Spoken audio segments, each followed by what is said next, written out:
جاي عامل غلطة، الغلطة دي ما جبتش بيت السلك معايا. نقول صباح الفل. النهارده عندنا شوتينج، تمام. بس هنفطر فطار سريع كده عشان ما نتأخرش. وبعد كده نتحرك. الجيمبل ده يعني بعد ما جبناه يعني قعدنا في شوية حلوين قوي عشان نعرف نركبه على الموبايل، لان هو بتاع كاميرا اصلا. فعشان نركبه على الموبايل كان حوار كبير بقى، قعدنا حرفيا 3 ساعات ولا حاجة بنركب فيه. امبارح نمنا الساعة 3 وصحينا الساعة 7 8 دلوقتي. فهنفطر فطار لذيذ كده وننطلق نشوف هنصور ايه النهارده. يا جماعة انتوا حرفيا مش هتصدقوا احنا بنصور ايه، يعني الموضوع مجنون جدا. عايز اقول لكم ان التصوير نفسه اكشن، ما بالك بقى بالفيديو الاصلي. استنى والله لا افتكر. عمر احسنت، لقد فزت معنا بجائزة. عمار ماركو بولو ان ذا هاوس. فين؟ ومعانا الفيرجن الثالثة وصلت. اهلا وسهلا. الزول الثالث ده هنصور هورزنتال فاينلي هورزنتال. والله السينما. الزول ده عنده 2 اخوات، 2 زولين زيه يا اخي. والله الزول ده والله عنده 2 اخوات يا اخي زيه، نفس النسخه يا اخي والله. في شوتس هتبقى تحت المية. دي الحاجات اللي هنستخدمها تحت المية، دي طبعا بتنزل تحت المية. كلهم لابسين بلاك وانا الوحيد العاق لابس ابيض. يا جماعه اللي بيعجبني في ابدرا حرفيا مفيش حاجه بقول له معاك كذا يقول لي لا، جاهز في كل حاجه، كل حاجه معاه حرفيا. حتى الحاجات اللي مش متوقعه. كيس ينزل الميه ليه؟ ملينات، اي حاجه للبيع. بنادول اكسترا، كل حاجه ممكن تتخيلها هتلاقيها عند ابدرا. بيتست عليا الريفلكتور عشان المفروض ان احنا هنصور انترفيو دلوقتي.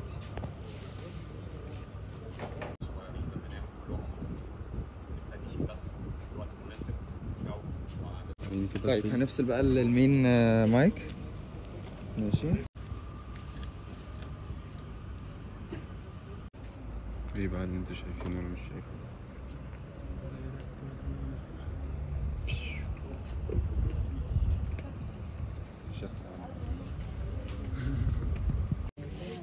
لوكيشن تاني.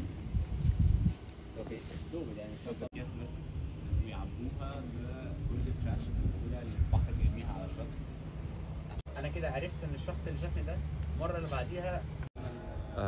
احنا كده خلصنا هنا. احنا بنجهز دلوقتي ان احنا هننزل ناخد كام شوت تحت المية. فهناخد كام شوت لزاز. وهي فكرة الفيديو حرفيا قعدنا نعمل برين ستورمينج، طلعنا فكرة جامدة جدا جدا جدا. واتمنى ان الفيديو ينزل قريب وتشوفوه وهتتبسطوا بيه جدا.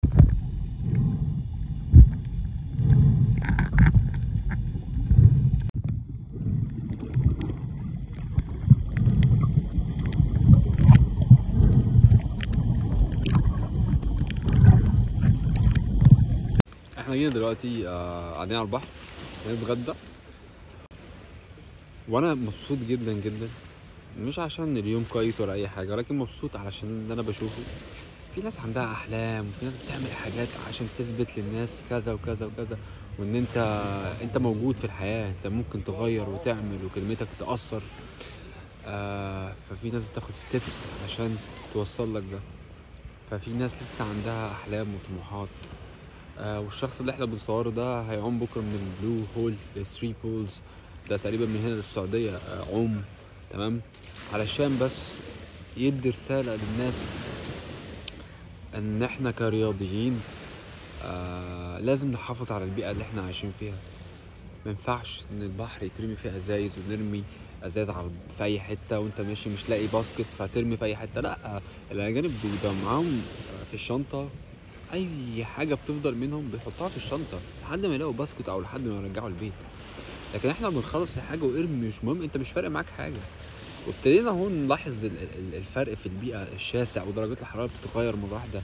السنين اللي فاتت عمرها ما كانت درجه الحراره تضرب بالرقم ده، ولا الشتاء كان بيبقى بروده بالدرجه دي. خلاص التغير المناخي حصل بطريقه بشعه عشان محدش مهتم باي حاجه، كله عايز يريح دماغه. احنا على فكره هنتحاسب على الكلام ده، واللي احنا بنعمله هنتحاسب عليه. فاللي انا عايز اقوله، انت تقدر توصل رساله وانت تفرق حتى لو انت لوحدك. ولما توعي حد تاني غيرك احسن من انت تبقى عارف لوحدك.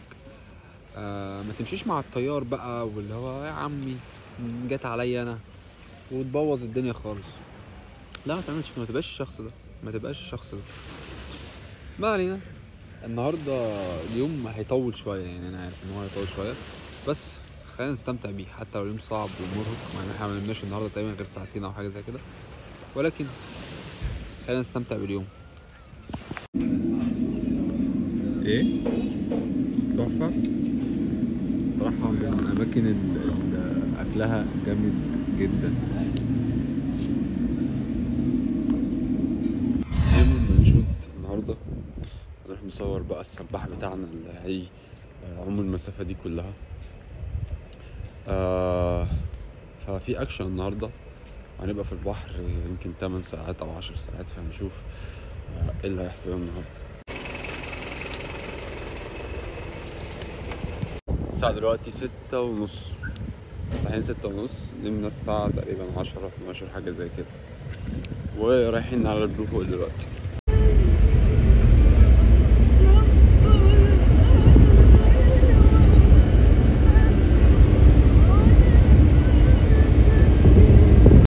الايفنت بدأ وعايز ننزل المية، بس في كارنت يعني قوي، ده مكانش متوقع يعني، الموج عالي شوية.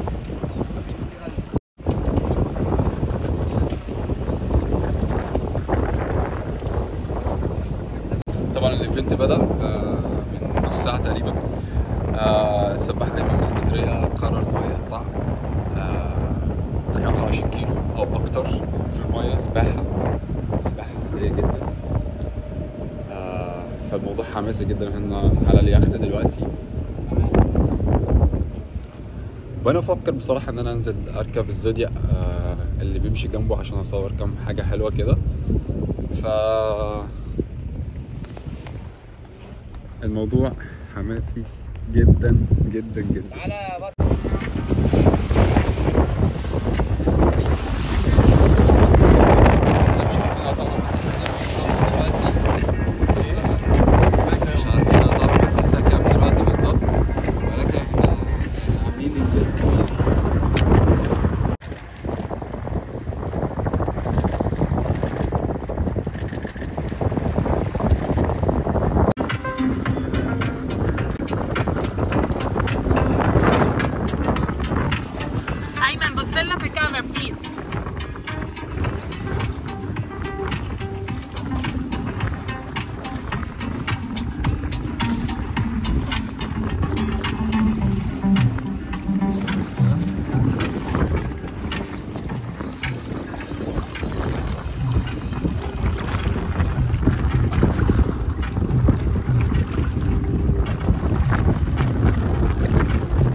ارمي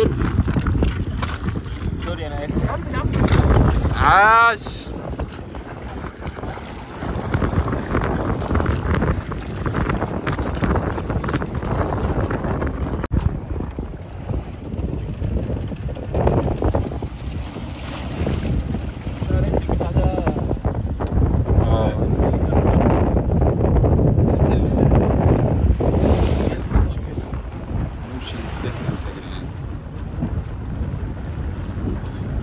متخيلتش ان انا هعمل كده هطبخ، بس يعني بسيط. انا حرفيا دلوقتي كل ميه وعندي موشن سيكنس شويه، لسه هرجع شويه كده عارف. فطول ما انت ماشي في المركب تلاقي ناس نايمه كده في الارض، جثث ايوه ليمون شكرا.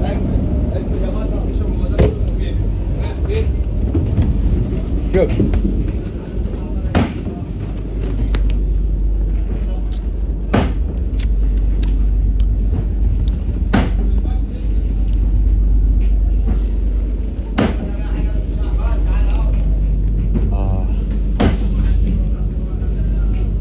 مش عارف ازاي ما عملت الغلطه دي، ما جبتش بيتا سيرك معايا، بس انا كنت فاكر ان انا مش هطول في المركب.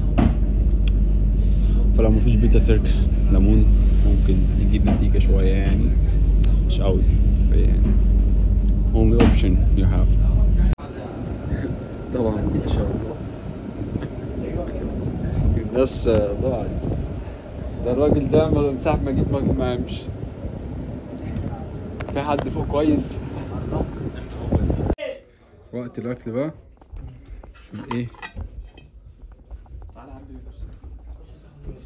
تعالى ناخد هنا. ده ايه ده؟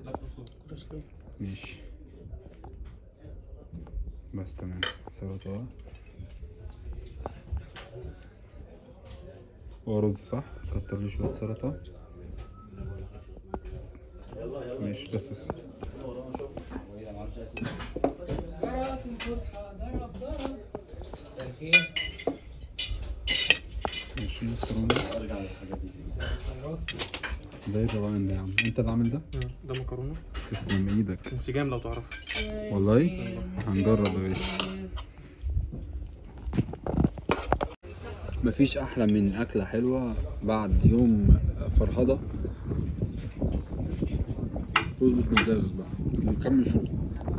دلوقتي خلاص احنا نزلنا المارينا وهنروح الاوتيل هناك، هنستقبلهم في الفينش لاين، هنستقبلهم هناك وهنصور كام حاجه. One of the very best BTS shots to take right now هي اللي جايه دي، ده الماستر شوت بتاعنا. وصلنا الاوتيل دلوقتي، احنا مستنيينهم بقى يدخلوا علينا شويه عشان ما ننزلش نتلطع في الشمس، وهننزل ناخد كام شوت كده ونستقبله وهو داخل وسيرموني، وبعد كده شكرا على الانجاز العظيم فشخ ده. واليوم خلص يا جماعه، بس للاسف ما قدرتش اصور اخر شوت لان انا اتسحلت في الشغل شويه واضطرينا ان احنا نصور بالكاميرات. ولكن اليوم كان مجهد جدا، ولكن عارف لما تستمتع بشغلك مهما كان مرهق، ف ده المفروض نحاول نوصل له، ان احنا نشتغل شغلنا احنا مهما ارهقنا فيها احنا مبسوطين.